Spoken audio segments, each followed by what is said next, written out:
And she couldn't believe it. And she's seen the original Coming to America and this one, and all this time didn't know. And I'm like, she's not the only person that's like, you must be out of your damn mind. Joe Louis, the greatest boxer ever lived. I'll be with you boys in a minute. He was bad in Cassius Clay. He bad in Sugar Ray. How do I look? I think it is time to find your queen.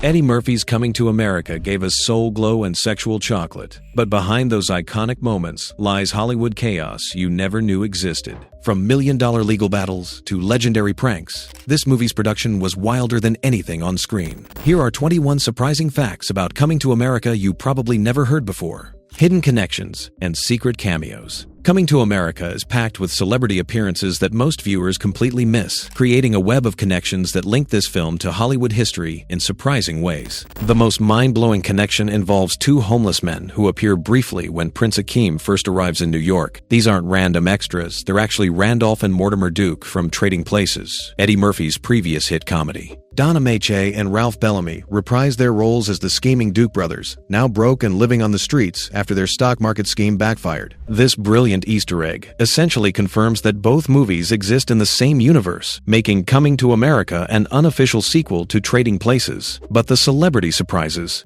don't stop there. A young Samuel L. Jackson appears as the stick-up man who attempts to rob the McDowell's restaurant. This was one of Jackson's earliest film roles, years before he became the iconic actor we know today. Watch closely during the robbery scene that's future Hollywood royalty demanding money from a fake McDonald's. Even more surprising is Cuba Gooding Jr.'s appearance as the boy getting his hair cut in the barbershop. He doesn't speak a single word, but this silent cameo marked his film debut. The future Oscar winner was just sitting in a barber's chair, probably having no idea he'd go on to win an Academy Award for Jerry Maguire less than a decade later. The family connections run deep too. When Clarence the barber takes that memorable tumble down the stairs, that's actually Eddie Murphy's real-life uncle Ray Murphy Sr. taking the fall. Eddie made sure to keep it in the family, literally. These aren't just random casting choices. They represent a carefully crafted network of relationships that John Landis and Eddie Murphy built throughout their careers. The director had worked with many of these actors before and used Coming to America as an opportunity to showcase both established stars and rising talent. What makes these cameos even more special is how naturally they blend into the story. Most viewers watch the film multiple times without realizing they're seeing future superstars or connecting the dots between different Eddie Murphy movies. It's like a treasure hunt for movie buffs, with new discoveries waiting in every viewing. These hidden connections prove that Coming to America was more than just a comedy. It was a launching pad for careers and a celebration of the collaborative spirit that makes Hollywood magic possible.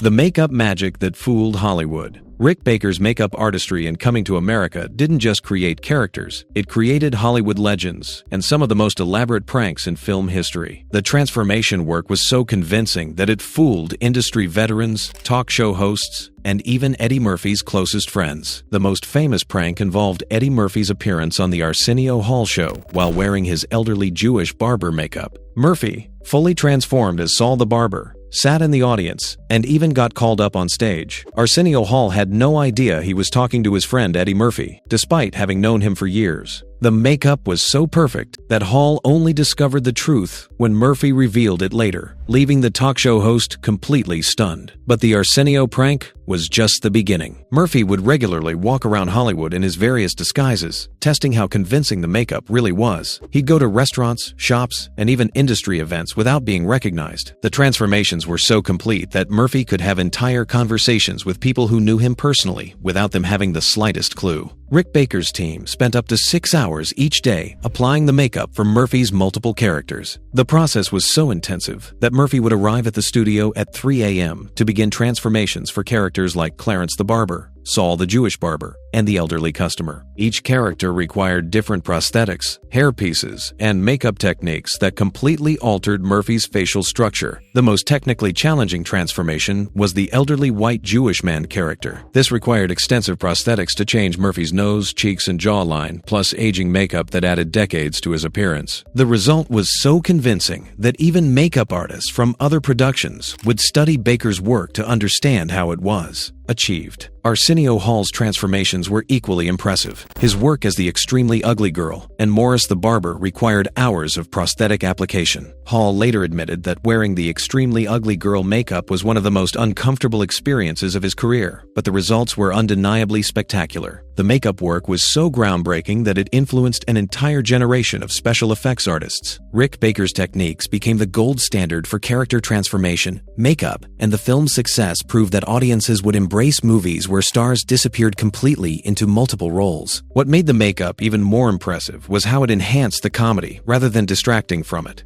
Each character felt authentic and lived in, not like someone wearing a costume. The transformations were so complete that many viewers didn't realize Eddie Murphy was playing multiple characters until the end credits revealed the truth. This level of makeup artistry helped establish Coming to America as a technical masterpiece that pushed the boundaries of what was possible in character transformation. Legal battles and studio controversies. Behind Coming to America's box office success lay one of Hollywood's most expensive and controversial legal battles, involving plagiarism accusations, million-dollar settlements, and studio politics that nearly derailed the entire production. The biggest controversy erupted when humorist Art Buchwald sued Paramount Pictures, claiming the studio stole his story idea for the film. Buchwald had pitched a treatment called King for a Day about an African prince coming to America, which bore striking similarities to Coming to America's plot. The case became a landmark lawsuit that exposed Hollywood's shady accounting practices and how studios manipulate profits to avoid paying writers and producers. Buchwald's legal team discovered that despite Coming to America earning over $288 million worldwide, Paramount claimed the film lost money through creative accounting. The studio had inflated costs and hidden profits through subsidiary deals, making it appear unprofitable on paper. This revelation shocked the entertainment industry and led to major changes in how Hollywood handles profit participation agreements. The lawsuit dragged on for years, with Buchwald ultimately winning a significant settlement. However, the legal battle revealed deeper issues about how Hollywood treats writers and original creators. The case became known as Fatal Subtraction after a book was written about the scandal, exposing the entertainment industry's questionable business practices. But the Buchwald lawsuit wasn't the only legal drama surrounding the film. Eddie Murphy faced his own controversies when several writers claimed they had contributed uncredited work to the script. The original screenplay went through multiple rewrites, with various writers adding jokes, characters,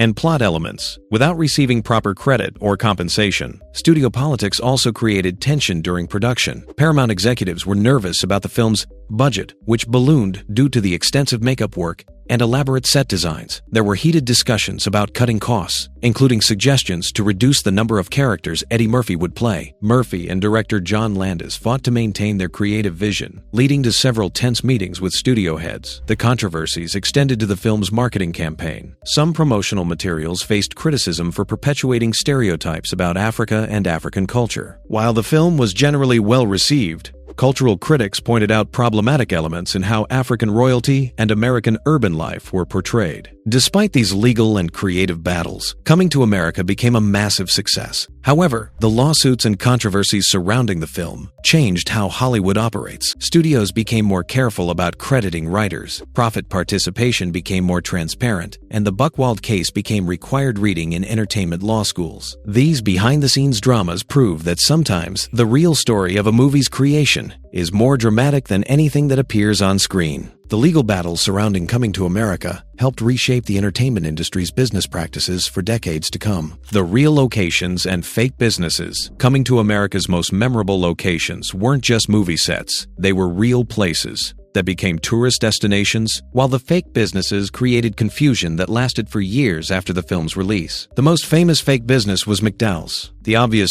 McDonald's parody that served as the McDowell family restaurant. What most people don't realize is that this wasn't filmed in a studio. It was shot in an actual restaurant in Queens, New York. The production team completely transformed Wenzel's restaurant on Queens Boulevard, covering every surface with McDowell's branding. Local residents were so convinced by the transformation that many thought a real McDowell's restaurant had opened in their neighborhood. The confusion became even more hilarious when McDonald's corporate headquarters received hundreds of calls from people asking about the new McDowell's franchise opportunities. Some callers were genuinely interested in investing, while others complained about the knockoff restaurant they'd seen in the movie. McDonald's had to issue internal memos explaining that McDowell's was fictional and not affiliated with their company in any way. The barbershop scenes were filmed at a real barbershop in Queens, and the location became an instant tourist attraction. Fans would visit, hoping to get their hair cut where Eddie Murphy's characters had their legendary conversations. The barbershop owner reported that business increased dramatically after the film's release, with customers specifically requesting to sit in the chairs where the movie was filmed. Prince Akeem's luxury hotel wasn't actually in New York. Those opulent interior shots were filmed at the Street Regis Hotel in Manhattan, while some exterior shots used the Plaza Hotel. The contrast between the prince's lavish accommodations and his modest Queens apartment was deliberately stark, but both locations were real places that fans could visit. The My T-Sharp barbershop became so iconic that several real barbershops across the country adopted similar names and decor. Some even hired actors to impersonate the movie's barber characters, creating their own mini tribute experiences for customers. Even Zamunda's palace scenes had real-world connections. While the interior palace shots were filmed on elaborate studio sets, some exterior shots used actual locations in New York's outer boroughs, digitally enhanced to look more palatial. The film's location choices created a lasting impact on these real places. Tour companies in New York still include Coming to America filming locations in their movie tours, and the original restaurant location remains a popular photo spot for fans. The blend of real locations with fictional businesses created a unique viewing experience that made the movie feel both fantastical and grounded in reality. Music, characters, and cultural impact. Coming to America's cultural influence extends far beyond comedy, creating musical legends, launching catchphrases that endure today, and establishing character archetypes that still influence modern entertainment. The film's soundtrack became a cultural phenomenon in its own right. Nile Rodgers produced the music, bringing together an incredible lineup that included System, the Covergirls, and Mel and Kim. But the real musical magic happened with That's the Way I Like It by KC and the Sunshine Band, which became synonymous with Prince Akeem's royal bath scene. This sequence turned a 1,970 seconds disco hit into a 1,980 seconds comedy classic, introducing the song to an entirely new generation. More surprising is how the film influenced hip-hop culture. The barbershop conversations, with their rapid-fire exchanges and cultural commentary, became a template for rap battles and freestyle sessions. Many hip-hop artists have cited the barbershop scenes as inspiration for their lyrical style, particularly the way characters would build on each other's jokes and observations. The character of Prince Akeem created a new archetype, the wealthy, naive outsider discovering American culture. This character type has been recycled countless times in movies and television shows, from The Fresh Prince of Bel-Air to more recent films like Crazy Rich Asians. Eddie Murphy essentially created a blueprint for fish-out-of-water comedies that Hollywood still follows today. Catchphrases from the film became part of everyday language. The royal penis is clean. Your Highness might be inappropriate for most conversations, but lines like, "Good morning, my neighbors," and references to McDowell's are still quoted regularly. The film's dialogue has achieved the rare status of being both quotable and timeless. The movie's impact on African representation in Hollywood was significant but complex. While it presented African royalty with dignity and grandeur, it also played into certain stereotypes. However, it was one of the first major Hollywood films to show Africa as a place of wealth and sophistication, rather than poverty and primitiveness. Coming to America proved that audiences were hungry for diverse stories and characters. Its success paved the way for more films featuring predominantly black casts, and helped establish Eddie Murphy as one of Hollywood's most bankable stars. The film's cultural impact continues to influence comedy, music, and representation in entertainment today. But wait, there are even more incredible facts about your favorite movie that will blow your mind. Click on the next video to watch next. What's your favorite Coming to America scene? Drop it in the comments below. And don't forget to subscribe to our channel and smash the like button if you enjoyed this video, or not. I don't know.